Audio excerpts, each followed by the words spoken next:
Hello, my name is Matthias Cavodio. I'd like to welcome you guys to my channel. Today we're going to cover the Hellfire Club miniseries. It's 4 issues long.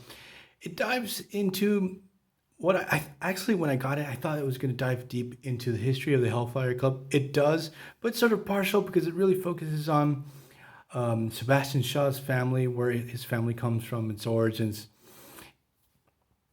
And obviously, Sebastian Shaw is like an integral character related to the Hellfire Club. And so it's sort of interesting, but the way the story is told, like, there's some ideas that the author presents us, his name is Ben Raab, that are really interesting. And I feel like he doesn't take advantage of the potential of the ideas that he shows us in this story. So it is a pretty interesting read. It's really cool to see how the Hellfire Club is tied to the legacy of a lot of pretty important characters within the Marvel Universe, not only that of Sebastian Shaw.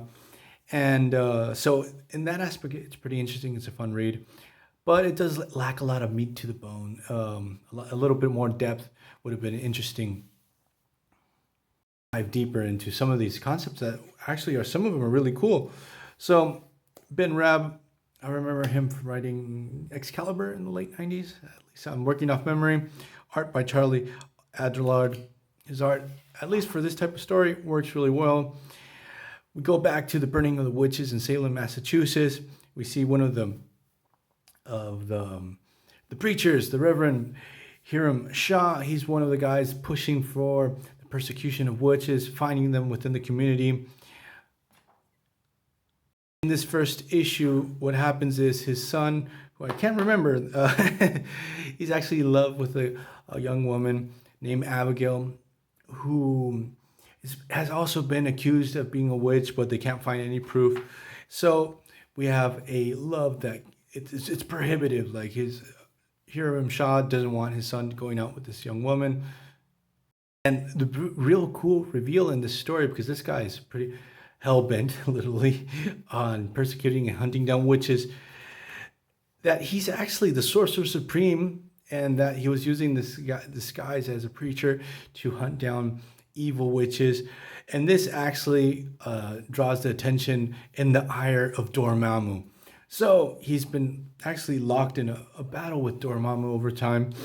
And so this idea is so cool.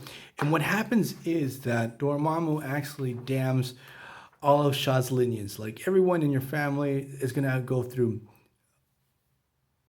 live through terrible things, and they're going to cause terrible things happen to the world. So this idea of the whole Shaw family line is damned by Dormammu is so freaking cool, and this is never mentioned again. So have Sebastian Shaw's origins lore tied to Dormammu, who's such an awesome villain. So obviously, his son wants to escape, get away with Abigail, start a new life. They try to hunt him down, and what they discover actually is that she was a witch, and she's actually seems to be the mother or grandmother of Agatha Harkness. So in that first issue, we have no mention actually of the Hellfire Club. We jump to the second one, where we have Warren Worthington, Irene Merriweather is trying to contact everyone that's involved or related or has any kind of connection to the Hellfire Club to find information for the articles he's writing for this expose. So we dive into the revolutionary era of the United States, fighting for independence, and the Hellfire Club is actually conspiring to stop this revolution. It's being led by this woman called Lady Grey, possibly part of Jean Grey's family. Further down the line, we have a young lady also named, I can't remember any names. That's terrible. Elizabeth Shaw, that's her name.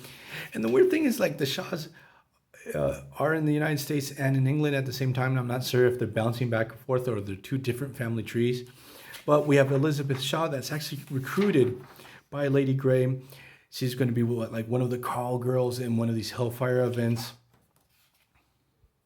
So we get to see how the Hellfire Club gets its political leverage through these parties, and in these parties they get information and try to advantage of certain things. And also we have this guy, like one of the sergeants during the Revolutionary Wars, this guy called Rogers, and we're gonna get like, he's like this Captain America from back then. So this actually was sort of retconned away. Steve Rogers, Captain America, later on it's established that he's the son of Irish immigrants and that they came during the early 20th century. So here's that original Captain America. He's like the first one ever. So this is, I think it's the first and only time he's actually mentioned in Marvel Comics. I might be wrong. Who knows? Like, put in the comments below if you see this, you have seen this version of Captain America pop up anywhere else outside of this story. So here they're trying to conspire to stop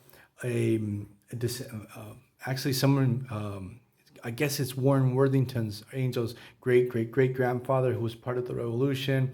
They wanted to kill him, assassinate him, saved by Captain America, but they're a little too late. We cut to Great Britain. It's between the two wars, and how Union Jack is also tied into the origins of the Hellfire Club. Not the origins of the Hellfire Club itself, but the Shaw family. So here we have all this whole conspiracy trying to taking place within British society. The Shaws are sort of behind it, especially one of the Shaws, because they're two brothers. One of these Shaw brothers is actually meets Mr. Sinister. Mr. Sinister actually does some experiments on him and converts him and gives him powers. And it's sort of like established that due to Sinister's meddling with the Shaw's genetics, this sort of leads to the fact that Sebastian Shaw has mutant powers. So this Shaw gets shape-shifting abilities and starts taking involvement in some political assassinations and stuff like that. This one, issue 3, is like the most interesting of the 3 issues of this miniseries. He was a shapeshifter. He actually tricks Union Jack to think another person was the assassin, killing these people of the high society of Great Britain. Then in the last issue, we get the origins of Sebastian Shaw, that I think it's been retconned or changed quite a bit. That he grew up in the United States. He was like lower middle class. He was able to work, study. He was at the top of his class. He studied engineering. The guy was like, he wasn't like a villain right off the bat. Is that he sort of like became this businessman, and his ambition led him to make his company grow, and dude was living like the American dream. Then he gets courted into the Hellfire Club. Sort of cool to see Howard Stark, Warren Worthington, Howard Stark, Tony Stark's dad. Angel's dad is part of this Hellfire Club. John Brock, who is the father of Captain Britain, and Psylocke, all join the Hellfire Club. And here they sort of like summarize the basics about the Hellfire Club, but they never get into the origins of the club itself, so it sort of feels like a wasted opportunity. And what happened to Sebastian Shaw is that due to a confrontation, I think, between the X-Men and the Sentinels, led to the death of his wife. This led him to really hate the X-Men and get involved not only in trying to take over the Hellfire Club, take down the White King, cement the organization that we get during its presentation during the Claremont era in the 1980s with Black Queen, Leland, Pierce, and Sage being like the main circle of the Hellfire Club. Here we get like a summary of everything that happened in the 80s and early 90s with this Hellfire Club. So again, it's an interesting series to read once. You learn a couple things, but it does feel like a wasted opportunity. And sadly, these issues are going to be traded away. So hope you like this video. See you guys next time. Bye.